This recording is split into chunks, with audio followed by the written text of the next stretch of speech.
The following is a special presentation of Tony Kurre Radio. Welcome back to a Keefer and Kurre. Just closing out another Need to Know show.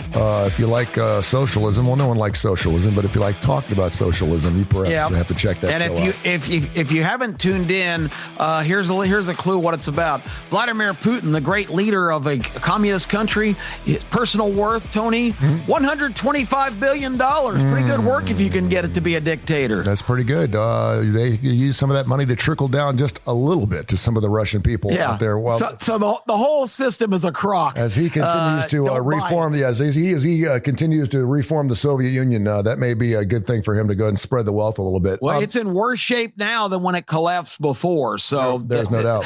Well, they're saying too that there was a reason why, and this is not what we're getting into today, but it's really interesting. Because I watch a lot of history channels. I know you do too.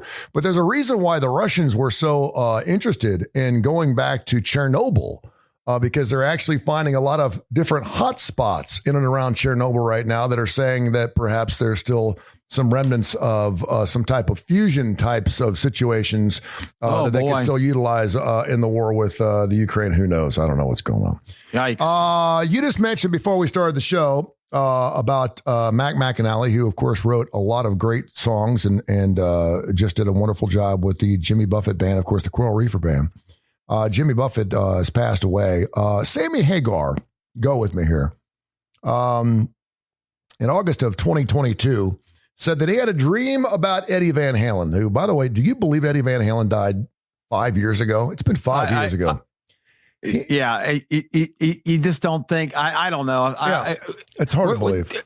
We're getting into a period of our lives where you're almost shocked every day. It's a time continuum. You know, I keep thinking to myself, am I going to have enough money to live out at this point? Yeah, because it's going by so stinking fast. I mean, it's crazy. Anyway, he said that Eddie Van Halen visited him back in 2022. He had a dream about him and told him how to write a new song. He said, I remembered, I got up in the morning, I wrote the song. I used the fucking lick that he showed me in the song.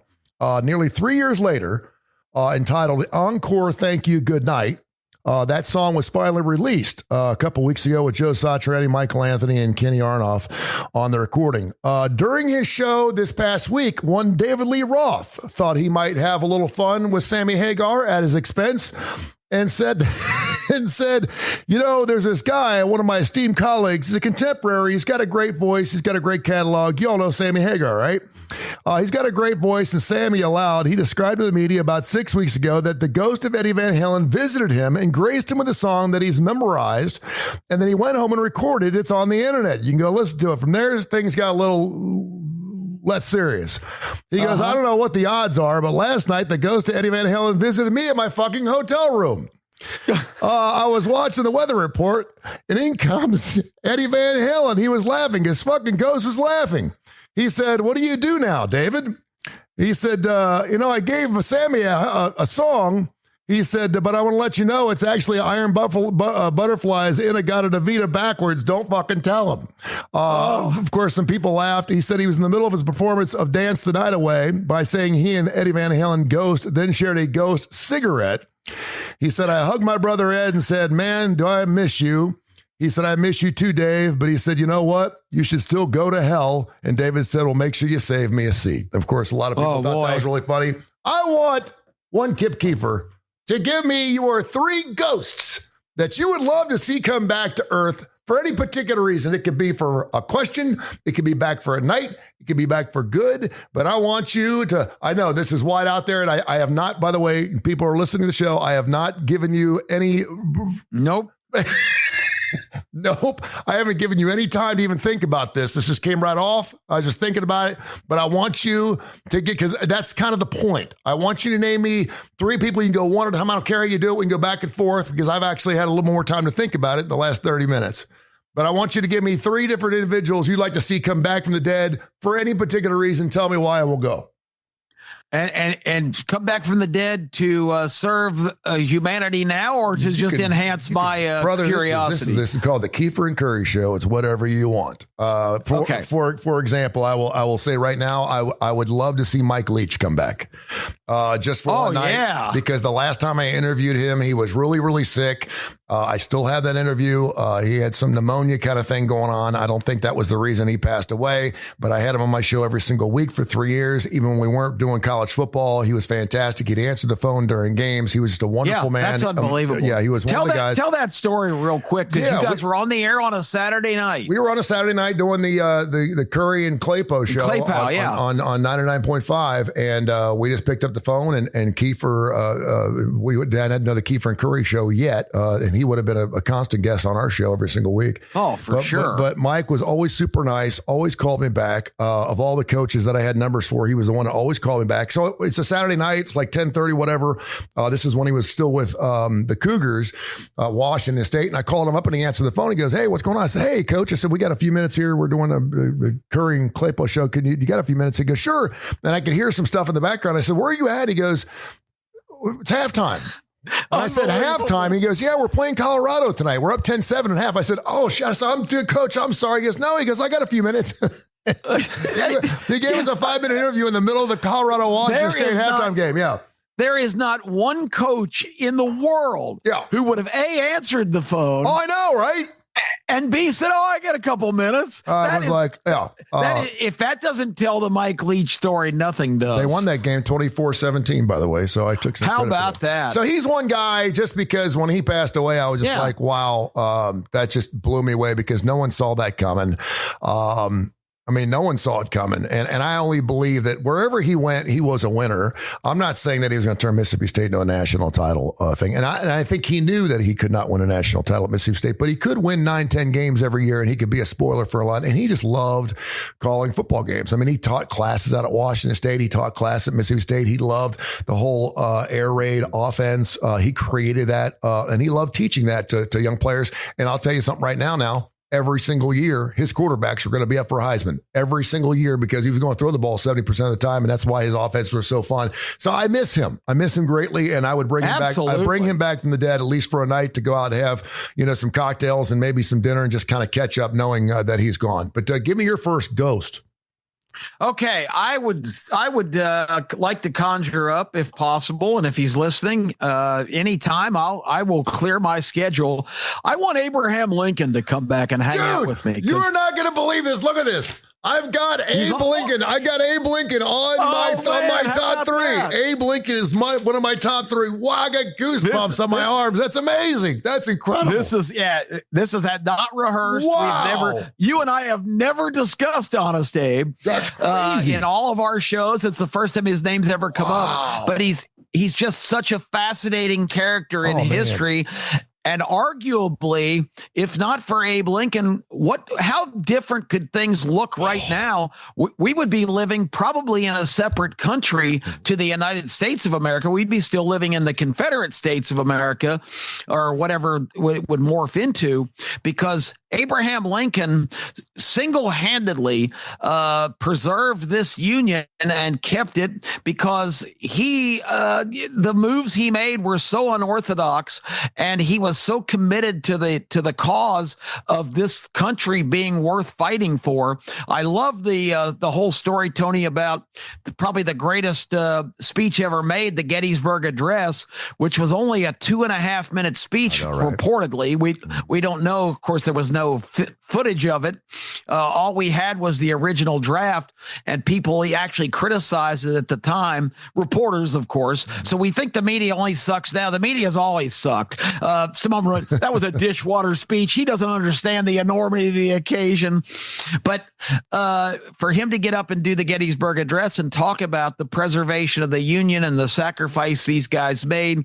But, the main question I want to ask him is, Abe, the war was over for not less than a week. You were the most controversial figure in the whole country. How can you go to the theater with no security? How can you let that happen? You were smarter than that. You let this disgruntled actor sneak up behind you in your box and shoot you in the back of the head. And by the way, this disgruntled actor you talk about, this is the same as Tom Cruise walking in Madison Square Garden and shooting Donald Trump in the back of the head. That's how famous he was. Yeah. And his brother Edwin or that might have been his father. He had a really celebrated. They did Shakespearean plays and stuff. These guys were like the most respected acting family in the country. Yep. This wasn't just some schmuck, had one drink too many. He engineered this whole plot. John Wilkes Booth sneaking into the box when he knew that the only guy assigned to even watch that staircase had gone next door to a bar during the intermission of the play, and so he knew that was that guy's routine every night because he worked there. And despite the fact that Wilkes Booth, obviously his feelings were known about Abe Lincoln well before he shot him. They knew he hated him, and back then, I mean, he would say, "I'll kill his ass if I can get my hands on a gun." But I mean, he was famous enough. Even before that, he was famous enough that he could have probably made his way into his box. Anyway, I'm just saying. But I totally agree. But now you would have but you'd say the same thing about when Donald Trump almost got knocked off a few months ago by the bullet hit the ear. Yeah. So anyway, I find Abe Lincoln's whole story fascinating. This is a guy who self-educated. Came from the most humble circumstances you could possibly imagine. Literally raised in a log cabin with a family that had no means whatsoever. His whole story of coming up, and there's so many great side stories from speeches and different entertaining things that he did talking to people. And the White House was a lot different back in this day, Tony. During a war, they would have a line of people out there every morning and pack like the lobby, and the president would okay, send in the next one. Mm-hmm. He would just sit down with any Tom, Dick, or Harry that showed up and hear his complaints or whatever. It just was an amazing period. And for Lincoln to see this country through the ultimate crisis, people don't understand the complete enormity of that conflict. And you hear about America being evil and racist. Well, there was a whole generation of young men who fought to keep the Union preserved and fought to make other men free. And you don't get enough of credit for this country understanding what they were committed to, and so many people actually giving their lives to make sure we preserve this union that we all are so blessed to be in today. Hey man, I cannot believe that I have Abe Lincoln sitting here on my list, and you said Abe Lincoln because I was trying to think off the board a little bit and something a little different. And you're absolutely right. I mean, the most important man in U.S. history. You could certainly make an argument for George Washington, but Abe Lincoln, man. I mean, these people are like, oh, we're losing our democracy and the United States is ending as the blah, blah, blah, blah. Dude, we've been through a lot worse than what we're going through right now. I got news for you. We just see it now because it's in our face every single day. We got social media all over the place. And imagine what social media would have been like after Abe Lincoln was shot. Right after what this country had just gone through. Oh my gosh. I mean, and just the media presence would have been horrible. I'm going to have to go celebrity here. I was thinking Matthew Perry. Friends is kind of my Sunday golfing thing now. Whenever I want to take a nap, I put Friends on. It's on WTBS every afternoon. It's kind of a go-to. It goes all day. No matter how many times I see it, I always watch it. And I always think it's super interesting that there were 6 of those people, that there just wasn't a lot more dirt that didn't come out about that staff. Somehow they all got paid the same amount of money. They were all seemed to be self-appreciative of each other and self-respectful. So I wanted to go there. And then I was trying to think to myself, and by the way, when you're talking about Abe Lincoln, right behind him, I was going to go Theodore Roosevelt just because I wanted to know what was it like to get shot in the chest and then deliver a speech. Oh, what a beast. Could you imagine? He's like, no. I got this. Shot him in the speech in the chest. What a beast. And he gets up and he delivers it while he's bleeding. But I'm going to go with Whitney Houston. Oh, that's a good one. Yeah, I'm a music person, and I've seen the Bobby Brown biography. It's more of an autobiography thing. It's something on a CNN show. It's like a 6-hour thing. And it's just him around the table with members of the New Edition and all the things he went, My Prerogative, what a bad boy he was, and how Whitney Houston he didn't make Whitney Houston the way Whitney Houston turned out. Whitney Houston made Whitney Houston the way she turned out. Yes, she did. She was a bad girl. or she was looking to be a bad girl. She was looking for an enabler, and Bobby just fell into her lap, and it was just a bomb ready to explode. I mean, she was the black powder. He was and so no one could have seen that coming. Everyone thought, wow, maybe she's going to start writing, some more dirtier, smuttier type of music or blah, blah, blah, blah. Cause she was such an America sweetheart. You go back and listen to her music, of course, comes from the same lineage, as her aunt. You go back and look at some of the clean, everybody wants to dance, and all of her music was just so clean. It was so pristine. It was so wonderful. And every time she came out with a song, you knew it was going to be a fantastic hit. And all of a sudden we just didn't see her anymore. Then we saw her sing a couple of times, and she looked like she weighed about 35 pounds. She just fell off. Dionne Warwick is who I was trying to think of, the lineage. Dionne Warwick is her aunt. Just that beautiful voice, one of the most beautiful singing voices. And of course, there's never been a voice we've like spoken that, about that. The greatest national anthem we've ever heard. Star Spangled Banner. Unbelievable. But yeah, just before she slipped in the tub, I just love to sit down and go, what are you doing? I mean, what's going on? I mean, what a waste. It's your life. You do what you got to do. I think, she was at a hotel, right? The Beverly Hills Hotel, I think she was. Yeah. It's just like, what are you thinking? It just, that career just fell off the earth like so quickly. And for her to go from this powerhouse that could sing anything, like a Lady Gaga sound, like a Mariah Carey sound, could hit any note, to the point where she couldn't even hold a song, couldn't even hold a note, just to fall apart that quickly, man. This is your brain on drugs, I guess. I'd just like to get further into what exactly happened. Was there any way to save her? I mean, when he got out of prison, she picked him up in a limousine. Mm-hmm. She jumps on top of him, wraps her legs around him, right? And has cocaine in the back of the limo. She's like, yeah, I knew you want to celebrate. He's like, baby doll, I've been straight now for like 180 days. I don't even want to get near this stuff. I mean, she's like, I know how much you want to get back. The first night they get together, they got trashed. And I'm thinking to myself, oh man, that's how far gone she was. Just an unfortunate situation. But I had to bring back Whitney Houston, because she went from just being, remember The Bodyguard, man? She was smoking hot. Oh my gosh, smoking hot. Unbelievable movie. I mean, that movie was underappreciated. The storyline was stupid. Yeah, it was. But the complete and the most unlikely guy to connect with Kevin Costner and Whitney Houston. What? I know, right? It did. Which says a lot about him as an actor, because I would not have even thought, if we were trying to find two people that were totally different, I could say Kevin Costner, not just because they were black and white, but because you just don't look at him in that role. But yeah, it was great. It's a good movie. Well, let me tell you my quick story about Kevin, or about Whitney Houston. My friends and I, always on Friday nights in Atlanta, would go to a piano bar called Altabelli's, and they have a fantastic piano player there. And they let certain people come up and sing songs, and they thought I was good enough at one point where I was actually getting to sing a couple of songs at Altabelli's. Nice. Altabelli's is located real close to a fabulous development in Atlanta called Country Club of the South. That's where Whitney and Bobby Brown lived. Oh, wow. It was less than 2 miles from the bar. So, it was they always kind of had privacy, but when you walked in, the kind of the buzz was in the house that Whitney and Bobby are here tonight. Well, one night, Friday night, we got there, and it got to be where nobody even paid attention to that. Weren't even conscious of it. But I did my couple of songs.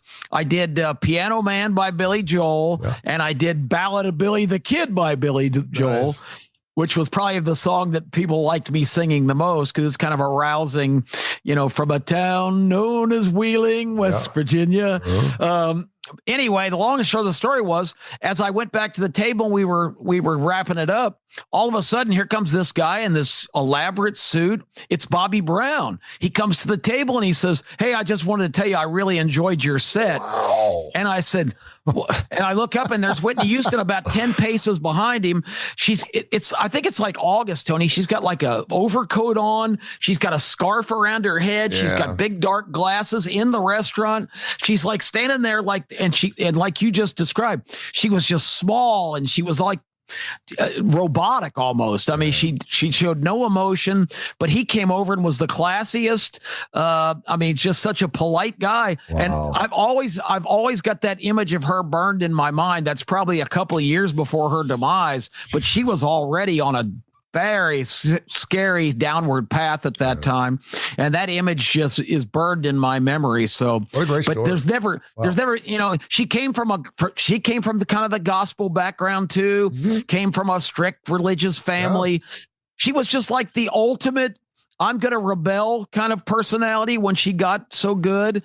And the really awful part of her legacy is her daughter suffered the exact same fate of actually passing out in a bathtub because she was so drugged up, and she drowned in her own bathtub. So for mother and daughter, can you imagine, it's bad enough that you leave your daughter with that terrible image, but then it just almost like sealed her fate to suffer the exact same demise. You can't make this stuff up. No, you really can't. What a great story, though. Great story. Who's another ghost you like to see come back from the dead and visit one Kip Keefer? Well, this one just recently departed, but this is a guy I was actually privileged to spend some time with a couple of times. But I would love to show up probably next year or the year after in Cooperstown, New York, with my ghost friend Pete Rose in tow. Yes, I want to hang with Pete. I got a chance to do it a couple of times in my just by happenstance, pretty much. Pete Rose was just the ultimate guy's guy. Yep. Pete was a wisecracker, a smart ass. He didn't care who he called out. I had one of the most enjoyable afternoons I could ever tell you. I was in Las Vegas at Caesar's Palace Racing Sportsbook. It was a weekday afternoon of Wednesday or a Thursday. I don't remember what. I was sitting at my table by myself, handicapping my races and playing them. They were up on the big screen. All of a sudden, these guys come in. It's Pete and three lackeys. I don't know who these guys were. This was during the time where Pete had retired and been banned from baseball. He was living in Vegas. He was doing some sports radio there. He also had bought half interest in a memorabilia place that was in the Caesars Forum, where if you walk down the hall, they had a camera in a little back room and you could see if Pete was there that day. Because if you came in and bought any Pete Rose memorabilia, you got to go in the back room with Pete and he'd sign it for you and visit with you for a little while. So anyway, Pete and his friends come into Caesars. He hears me rooting for a horse down the stretch. All of a sudden he walks over and sits down at my table and goes, "Are you any good at this?" And I said, "Yeah." I said, I met you, Pete, years ago at the Derby Lane Greyhound track in Florida. He was there for spring training. Our mutual friend, Jay Black, who was the director of publicity, had Pete in his office when I stuck my head in the door. I came into town. I lived in Memphis at the time. I came in for the weekend, and I said, "Let me introduce you to Pete Rose." And that was the first time I actually met Pete. And we talked. Pete would come every night during spring training and bet the dogs. Pete was a gambling fool, of course. Loved it, yeah. He would bet on anything. But I reminded him. I met him. He goes, I miss Jay. He was great. He always hooked me up at Derby Lane. Derby Lane was a fabulous greyhound track. For many years, it was the showcase track in the country for dog racing. Anyway, I reminded him and I met him. So he started sitting at the table with me, and we were going over races and for like about 2 hours. Wow. And then he would just kind of snap or whistle or, call one of his guys over and he'd go, "Who do we like here?" And I said, "We like the 6. He goes, "Go get me 500 on the 6. And he would give the money to the guy and he'd go run off and make his bet. Pete didn't go to the window ever, but we had this big time there that day, and it was so cool. That was great. And a week later, I'm reading this. You and I have talked about how much we like to read the newspaper. I'm reading the Sunday paper, and there's a little snippet in the top about Pete Rose is not doing anything to help his cause of being reinstated. He was seen recently in the Racing Sportsbook in Las Vegas with some unidentified characters. That would be you. Visually betting on horse racing. And my friend Jim called me and said, you were one of the unidentified characters. I said, yeah, awesome. I got that going for me. So I would really love for Pete Rose to be able to accompany me, the ghost of Pete Rose, for another day at the track, and more importantly, for a day where they're going to put him in the Hall of Fame, because right before his death, he made the HBO documentary and said, well, it's pretty clear now. I've got a lifetime ban, and they're gonna stick to that. So they'll put me in as soon as I die. Yep, and that's exactly what's on the fast track of happening. Pete Rose, one of the most fascinating characters. Tony, he could have fallen on his knees and apologized, and I didn't mean it, and I'm so sorry. That's just not how he was built, Tony. No, and I would, had he done that, I wouldn't love Pete Rose as much as I do today. I love Pete Rose, the fact that he was a badass and that he was the way he was. What a player. And I told you that I had that amazing story when I ran into him up in Mason, Ohio, and he had pieces of paper on lines. Oh, yeah. That's unbelievable. At the batting cage. He's like number 18 on the left and would be able to hit it in a 95-mile-an-hour cage. It was unbelievable. He was fantastic. I'd have to say my last ghost, and I wasn't going to go here because I'm not going to get emotional about it, but if I'm being truthful, my mom suffered from Alzheimer's, and man, when she got dementia, man, it went off really fast.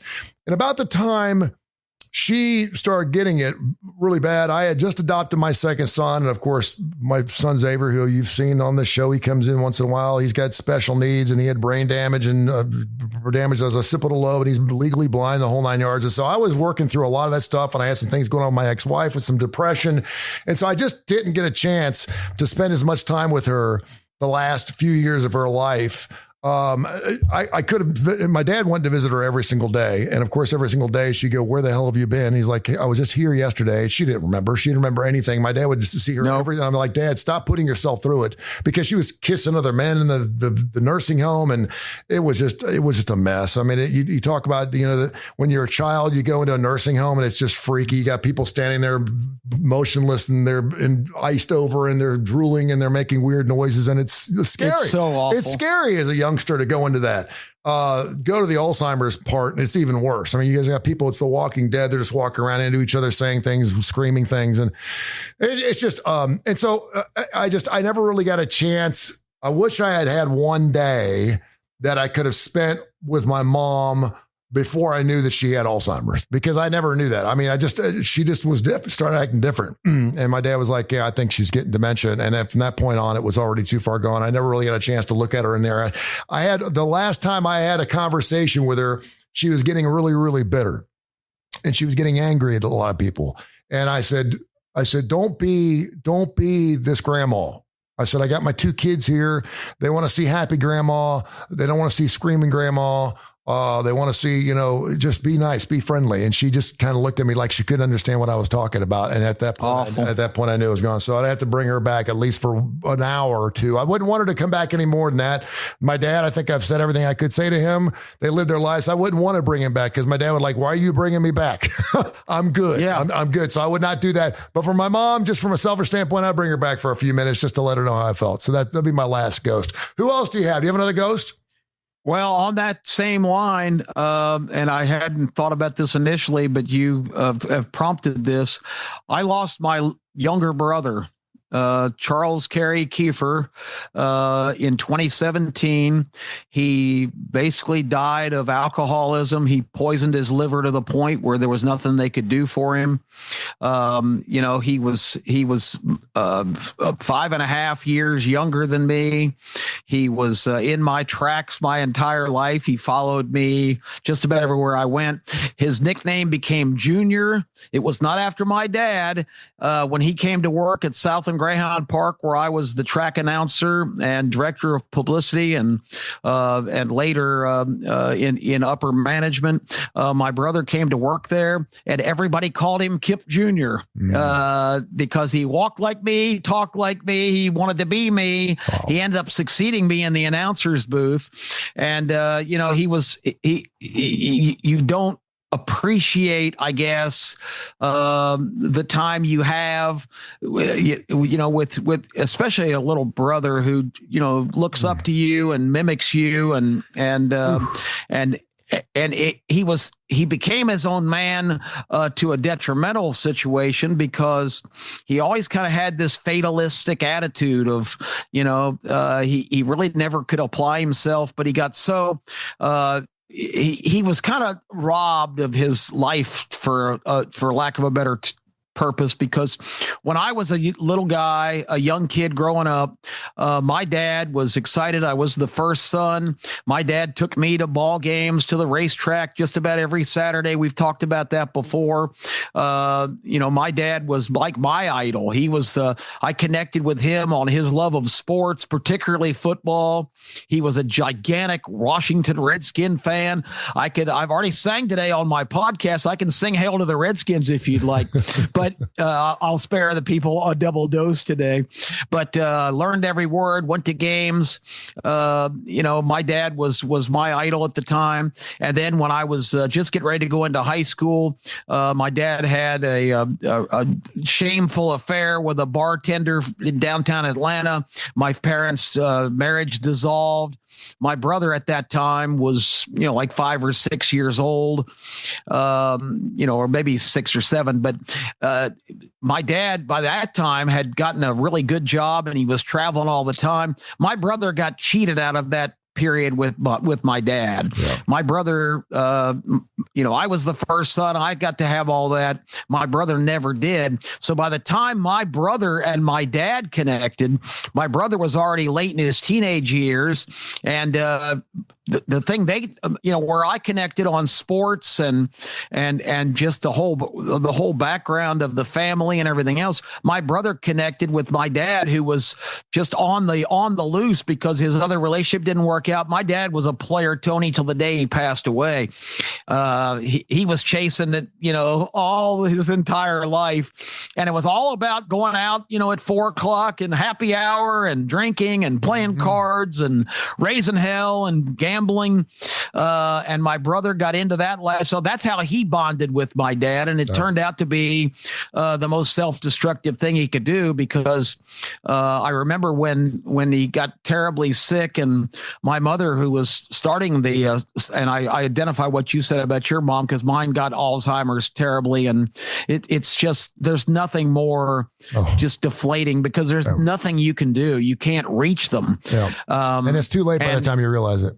Yeah, but she said to me, I don't understand it. Your dad lived to be 84 and he drank all the time. I said, Mom, you're not understanding this.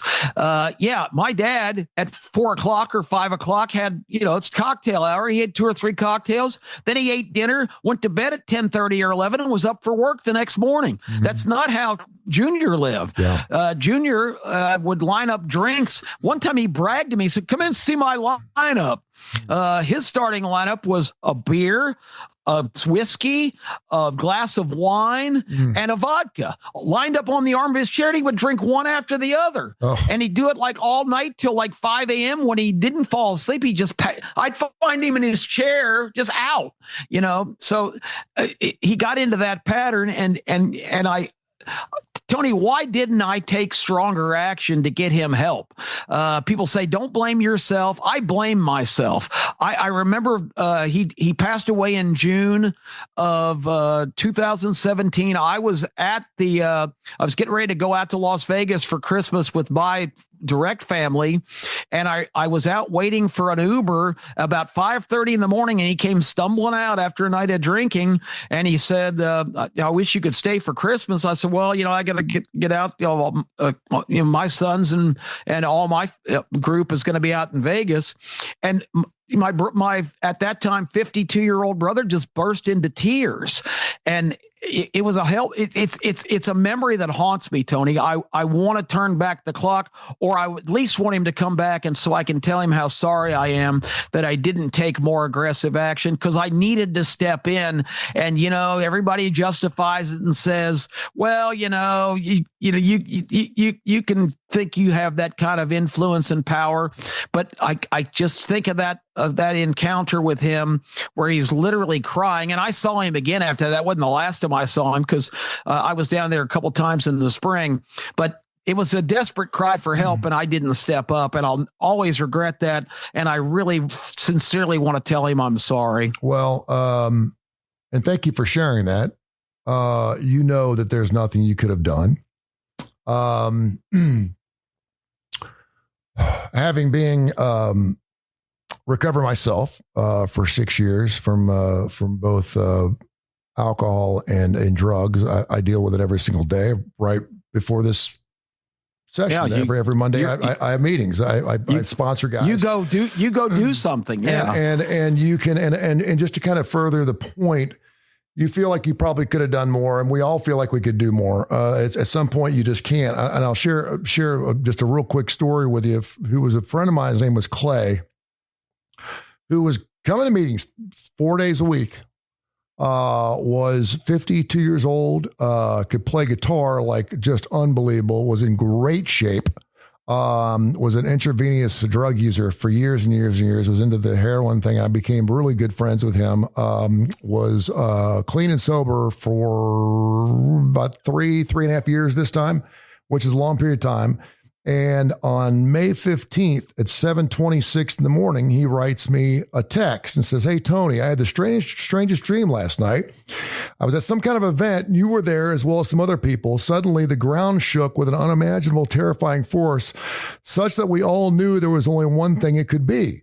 We looked out the windows of the venue, and on the horizon, there was a wall of fire coming furiously and fast from some miles away. There was nothing we could do but wait for it. I have no idea what it means, but I couldn't keep it to myself. I'm still disturbed by it. Love you, brother. See you soon." He passed away the next day. Oh my gosh. From a drug overdose. And here's a guy that had 3.5 years of sobriety, decided to go out. He wrote that from San Francisco, was out in San Francisco to visit some friends. And would have never thought in a million years. And I still question myself to this day, because I remember giving him a hug a day before he left. I said, "You okay? You're good." I mean, 3.5 years. 3.5 years is a long time. I mean, that's like, you got it. No kidding. After 3.5 years, you got it. And so don't ever blame yourself for that. Don't ever do that, because the person who needs the saving has to want to save themselves first. And that's the most important part. And in most cases, they don't want to be saved. I know that's it's hard to believe. But I see it all the time where, Lisa Mason, I don't know if you know, Lisa Mason did morning radio here in town. She was Richard Dixon. I knew Lisa I knew Mason. the name. She did morning radio. She was with Richard Dixon. The Mason Dixon show. Yeah. I mean, several years ago, 2-3 years ago, just had gone through dialysis and was told, "Listen, you drink again, you're going to die. You're going to die if you drink again." And they told my brother the same thing. Yeah. Beautiful. She was a beautiful young lady. She's probably in her 40s. She was, when I was younger, she was just smoking hot. She could go anywhere, and just the entire room would be just eyes on her.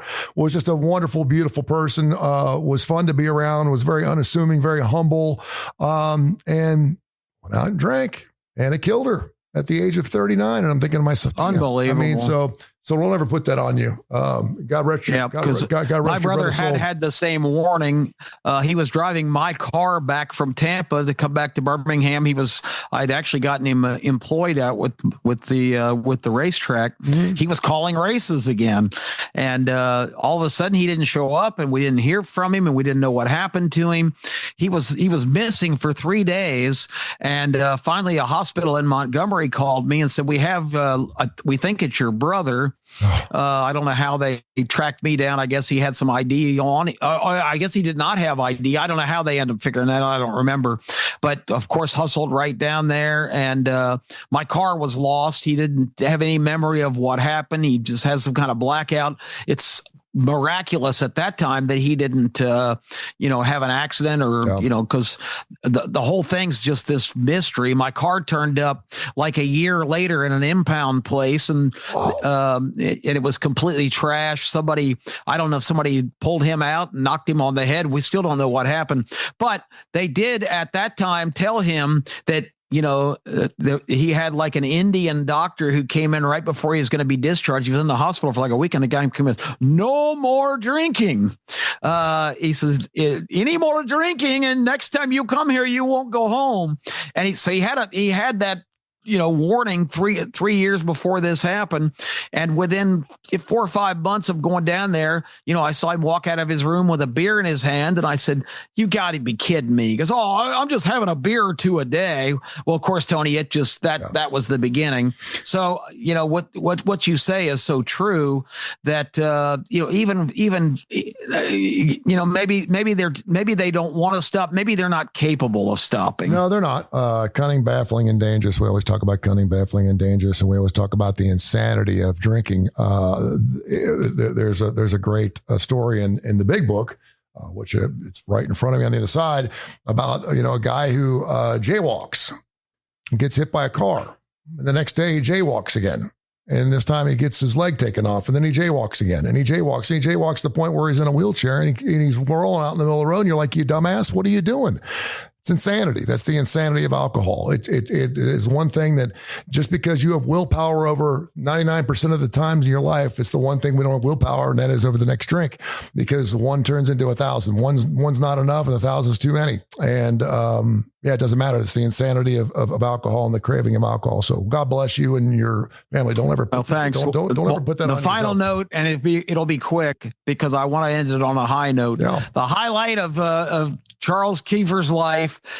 He was at a Tampa Bay Lightning game, and his program, the number in his program was called. He got to be the contestant on the ice in between the second and third period. They put this giant cover over the goal with a tiny groove, just big enough for the puck to fit through at the bottom. And you got one shot from center ice to win a brand new truck. Guess what? Did he do it? Charles Keefer, he scored! Did he really? 15,000. They've been doing the promotion for 2 years. He's the only guy who ever made the shot. And he did it with just the smooth, he didn't shoot it hard. I got a chance to do something similar at an Atlanta Flames game once, but I had to show off what a great shooter I was. So I was ripping these I was showing off my slap shot capability. He just slid the puck along the ice. It went right in the groove. He scored. He just calmly raised his stick and acknowledged the crowd. Awesome. I've got it on video. I got to show it to you sometime. I'd love to see it. That's great. Charles Keefer, he scores at the Tampa Bay Lightning game and wins the truck. Another highlight, big week. We got James Spann, who's starting his own weather channel. He's going to join us on the starting lineup. You never knew he was going to show up in the starting lineup. And of course, this Saturday is the first Saturday of college football. We are so happy it is college football week. So we're going to be all over. Make sure you check out ABC 3340, 10:30, 11 o'clock for James Spann and all your college football. It's going to be, I can't believe it's finally here. If it just cools off just a little bit, that'd be nice. But my partner, I'm looking forward to it. It's going to be a blast. It's going to be fun. We're going to have all kinds of new features on the show every Saturday. We're going to show off our handicapping expertise and we just signed a deal for we're going to do a couple of happy hour parties every week. Nice. So if anybody out there listening wants to be on the starting lineup, we'll give you that information every week on our broadcast here and through all of our other social media outlets. But we're going to have a great year, Tony. It's going to be a blast. Thank you, brother. Talk to you next week. All right, bud. This has been a special presentation of Tony Kurre Radio.